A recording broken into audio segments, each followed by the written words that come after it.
Oke, soal keempat, sebuah balok bermassa M berada di atas lantai sebuah elevator. Pernyataan yang benar berkaitan dengan gaya tekan balok pada lantai elevator adalah, jadi ini adalah elevator ya. Saya bikin kotak aja, terus ini balok ya. Ini balok. Oke. Nah, dalam kondisi diam, maka ini adalah mg, ya. Ini adalah gaya normal. Gaya normal akan sama dengan gaya berat dalam kondisi diam. Nah, sekarang kalau misalnya dipercepat ke bawah, maka kita akan membuat perumusan sigma F sama dengan M kali A. Sekarang kita cek sama-sama ya, ini hukum 2 Newton. Pernyataan yang benar berkaitan dengan gaya tekan balok pada lantai. Jadi yang ditanya adalah gaya normal ini ya, gaya normal. Gaya normal akan lebih kecil dari berat balok jika elevator balok dipercepat ke atas. Jadi jika dipercepat ke atas, ya, maka kita akan membuat rumus ya F sigma F sama dengan M kali A. Oke ya, A-nya ke atas, F-nya karena A berbanding searah dengan N, maka N min MG sama dengan MA. Lihat, N ini searah dengan A kalau di sini, sehingga N sama dengan MG plus MA. Jadi maksudnya jika dipercepat ke atas, N gaya normal ini akan lebih besar dari MG karena ditambah MA. Jadi ini salah ya. Nilainya sama dengan berat balok hanya untuk kondisi elevator dalam keadaan diam. Ini juga salah. Sigma F akan sama dengan 0. Sigma F akan sama dengan 0 jika diam atau GLB ya. Jadi bisa diam, bisa bergerak lurus beraturan. Jadi tidak hanya diam. Sama dengan berat balok meskipun elevator dipercepat. Jelas salah. Jadi tidak mungkin N sama dengan M jika dipercepat. Lebih kecil dari berat balok jika elevator dipercepat ke bawah. Nah, ini kita buktikan. Jika dipercepat ke bawah, ini jika dipercepat ke bawah berarti A-nya ke bawah ya. Maka A searah dengan MG. Maka MG min N akan sama dengan MA. Ini dipercepat ke bawah. Sehingga N ini pindah ke sana ya, jadi positif. MG min MA. Lihat. Jadi N ini pasti lebih kecil daripada MG. Lebih kecil dari berat balok jika elevator dipercepat ke bawah. Jadi jawabannya adalah D. Oke ya. Yang E nggak usah kita bahas lagi ya. Sekian soal ini, kita lanjutkan ke soal yang berikutnya. Oke, soal yang kelima. Dua buah kawat memiliki panjang L dan luas penampang A yang sama, tetapi terbuat dari bahan yang berbeda. Kedua kawat tersebut kemudian disambungkan menjadi satu dengan cara merekatkan salah satu ujung masing-masing kawat. Jika modulus elastis kawat pertama adalah Y, sedangkan modulus kawat kedua adalah 2Y, maka konstanta elastisitas kedua kawat jadi berapa? Oke ya, jadi ini kira-kira, jadi ini kawat yang pertama ya, disambung dengan kawat yang kedua ya, disambung dengan kawat yang kedua. Ini kawat yang kedua, semua cirinya sama, hanya modulus elastisitasnya berbeda. Ya, jadi ini kawat yang kedua, oke. Kawat yang kedua, ini kawat yang pertama, oke. Nah, L-nya sama, A-nya sama, oke. Jadi modulus yang adalah tegangan per regangan. Apa itu tegangan? Adalah F gaya per luas penampang, regangan itu adalah delta L per L. Oke ya.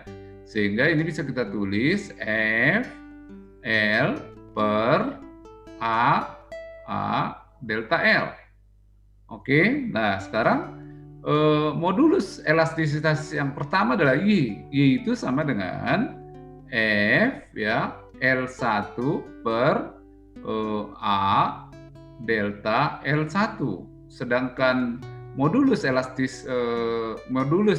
kedua adalah 2Y ya. 2Y adalah F L1 karena sama panjangnya A ya delta L2. Tentu delta L2-nya berbeda ya. Nah, sehingga delta L1 itu sama dengan F kali L ya, kali L per A kali Y. Sedangkan delta L2 itu sama dengan F kali L per A kali 2Y. Itu bedanya. Nah, sekarang konstanta elastisitas itu adalah F per delta L. Delta L total. Jadi delta L total itu adalah delta L1 tambah delta L2 ya. Delta L1 tambah delta L2. Lihat ini setengah. Jadi ini 1, kalau ini kita buat 1, ini 1/2 setengah. 1 tambah setengah, 3/2 ya. Jadi 3/2 F L per A Y. Paham ya? Jadi delta L totalnya adalah delta L1 tambah delta L2 dan itu 3/2 F L A delta Y. Sehingga ini bisa kita buat menjadi F ya per delta L. Delta L itu adalah 3/2 F kali L per AY ya. F-nya kita coret sehingga konstanta elastisitas totalnya menjadi ini dibalik 2/3 oke AY per L. Oke. Mana jawabannya? 2/3 AY per L adalah B. Sekian soal ini, kita lanjutkan ke soal yang berikut. Soal berikut, sebuah rangkaian listrik sederhana terdiri dari GGL variabel, ya, ini GGL variabel EV ini, dan GGL tetap. Hambatan 2 kilo ohm dan 2 buah hambatan masing-masing R kilo ohm. Dengan mengatur nilai GGL variabel didapatlah bacaan arus seperti yang melewati ampermeter sebagaimana disajikan dalam grafik. Jadi lihat ya, ketika GGL variabelnya 2 volt, arusnya adalah 1 ampere di sini. Ini I adalah I ampermeter ya, sedangkan I totalnya adalah ini, I total. Oke. Nah, jadi kita bisa tulis bahwa I total itu sama dengan GGL variabel tambah GGL dibagi R total, gitu ya. Jadi I total itu adalah ini. I total itu adalah 2 kali I pada ampermeter. Jadi 2 kali I pada ampermeter sama dengan GGL variabel tambah GGL tetap dibagi R total. Jadi kita bisa menulis ketika I-nya 1 ampere, berarti ini 2 ya, 2 miliampere itu sama dengan GGL variabelnya 2 ya, GGL variabelnya 2 tambah GGL tetap per R total.